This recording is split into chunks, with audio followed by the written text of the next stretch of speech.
He agreed to one last blind date at a cafe. She walked in and said, "I'm only here because Ebuka Okonkwo had promised himself he would never do this again. And yet here he was, sitting at a corner table in a sunlit cafe on Admiralty Way, checking his watch for the fourth time in 10 minutes, wondering why he always broke his own promises for the sake of peace in his family. The morning light spilled through the wide glass windows of the cafe, catching the steam rising from his untouched cup of coffee, and somewhere beneath his calm expression was a man exhausted by hope, worn down by disappointment, and quietly terrified that today would end exactly like the last 6 blind dates his mother had arranged, polite, empty, and forgettable. 3 years had passed since Ebuka lost his fiancée in a car accident on the Lekki-Ipi Expressway. 3 years of rebuilding a life that once felt whole. 3 years of his mother watching him retreat further into his work as an architect, designing beautiful homes for other families while quietly believing he would never build one of his own again. His mother, Mama Chidinma, had begged him for months to give love one more chance, and out of love for her, not for himself, he had finally agreed to this one last attempt, silently promising it would be his final surrender to matchmaking. If you believe in second chances, in the quiet kind of courage it takes to open your heart again after loss, take a moment right now to like this video, drop a comment below, share it with someone who needs a little hope today, and subscribe to Whispering Tales Stories so you never miss a story like this one. At exactly 10 in the morning, the cafe door chimed, and a woman walked in wearing a simple Ankara blouse and jeans, her natural hair pulled back, a worn leather satchel slung across her shoulder as though she had rushed straight from somewhere important. She scanned the room until her eyes landed on him, and instead of the shy smile he expected, she walked directly to his table, sat down without waiting for an invitation, and said the words that would upend everything he thought he knew about this day. "I'm only here because I need 800,000 naira by tomorrow morning. And Auntie Ngozi told me you were kind enough to help strangers." Ebuka stared at her, certain he had misheard, his coffee cup frozen halfway to his lips. The woman, who introduced herself as Chimaka Eze, did not apologize for her bluntness. She explained with a steadiness that betrayed years of practice hiding pain that her mother was in the hospital in Enugu, that the doctors needed the money before they would proceed with an emergency surgery, and that Auntie Ngozi, the matchmaker who had arranged this so-called date, was actually her father's cousin, a woman who genuinely believed she was doing a good deed by connecting a desperate daughter with a wealthy, generous bachelor under the guise of romance. For a long moment, Ebuka said nothing. He studied her face, the exhaustion behind her eyes, the way her hands trembled slightly around the edge of the table, though her voice remained firm, and something in him recognized a grief that matched his own, worn differently but weighing just as heavily. He could have been offended.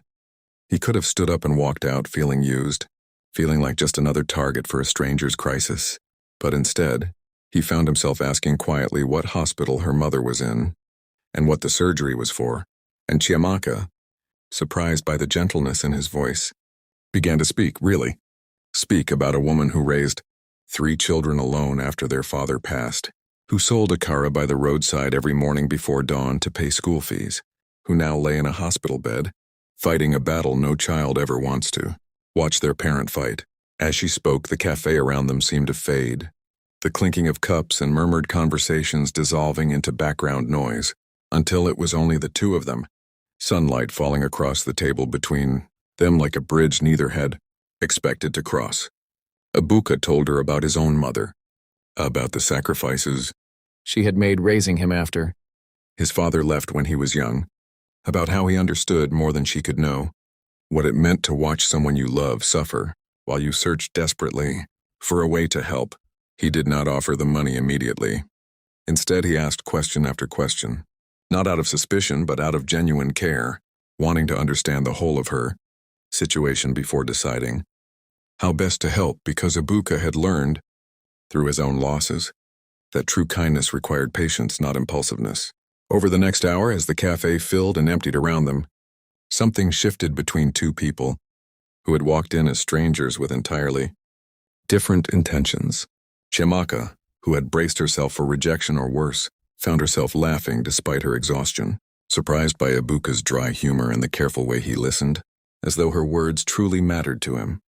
Ibuka, who had spent 3 years believing his heart was permanently closed, felt something unfamiliar stir in his chest, a warmth he had not allowed himself to feel since the accident that took his fiancée. He recognized in Chiamaka a strength forged by hardship, not unlike his own, and he found himself wanting to know more about her, not out of pity, but out of genuine admiration. Before she left the cafe that afternoon, Ibuka did something Chiamaka never expected.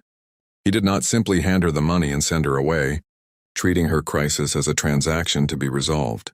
Instead, he asked to come with her, to see her mother himself, to understand fully what she was facing so he could help in whatever way was truly needed, not just financially. Chiamaka hesitated, unused to anyone offering more than money, more than a quick solution to make a problem disappear. But something in Ibuka's steady gaze told her this was not pity, and not performance either. It was a man who had learned, through his own suffering, that presence mattered more than any amount of Naira ever could.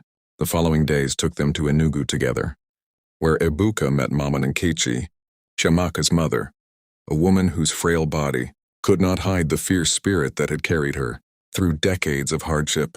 He covered the surgery costs without hesitation, but more than that, he sat by her bedside during the long hours of recovery, listening to her stories, laughing at her sharp wit even through her pain, and slowly, without either of them planning it, he became not just a benefactor, but a presence woven into the fabric of their small, resilient family.